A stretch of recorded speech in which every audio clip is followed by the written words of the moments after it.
Hola cinéfilos, ¿qué tal? El día de hoy les comparto mi opinión acerca de la película The Equalizer 3, o también conocida como El Justiciero capítulo final.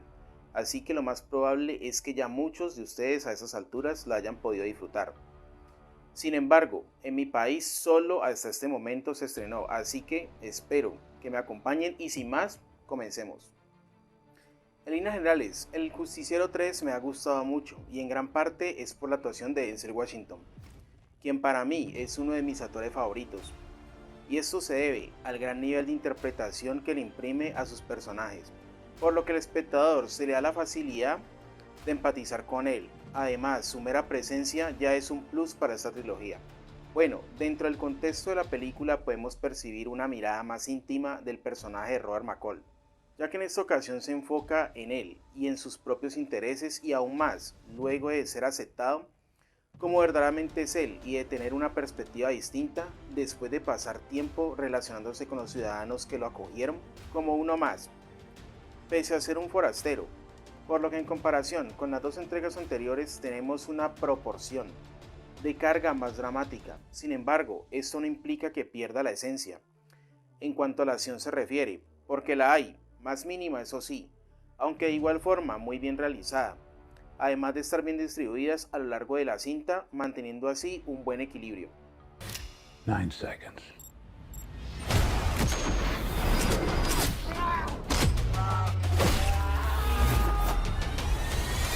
Además, la sutileza y determinación que genera el personaje de McCall, sumado a la fotografía y a la ambientación, le impregnan un estilo adecuado, ya que queda más que claro que Denzel es un hombre de acción. Sin embargo, no lo es de manera atlética, limitándolo de cierta manera, por lo que las secuencias de acción están pensadas y construidas con un aire más frío, intimidante y calculador. That's the median nerve that I'm compressing. That's a level 3. If it goes to level 4, you will shit on yourself.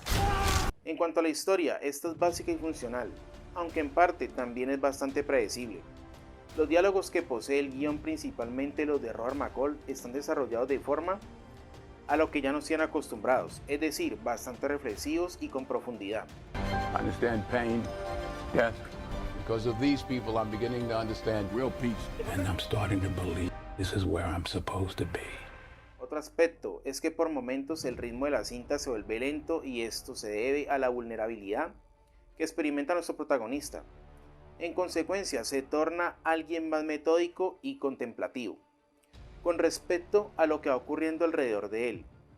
Oportunidad que aprovechan para mostrar al espectador unas buenas locaciones.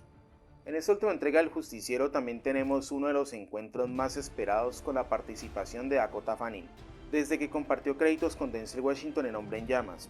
Y aunque en esta cinta no interactúan mucho, cuando lo hacen se les nota la complicidad y una muy buena química en pantalla.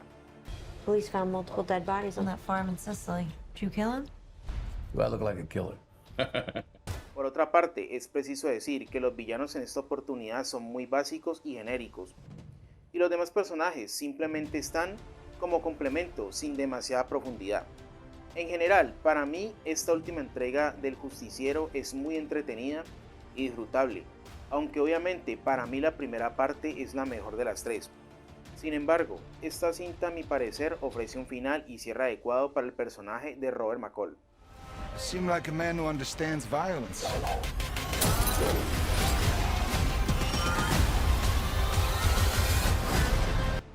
Bueno cinéfilos, gracias por acompañarme hasta el final de este video. Les recuerdo que es momento de suscribirse y activar las notificaciones, además de compartir, comentar y darle me gusta. Así que esto es todo por el momento, hasta la próxima, chao.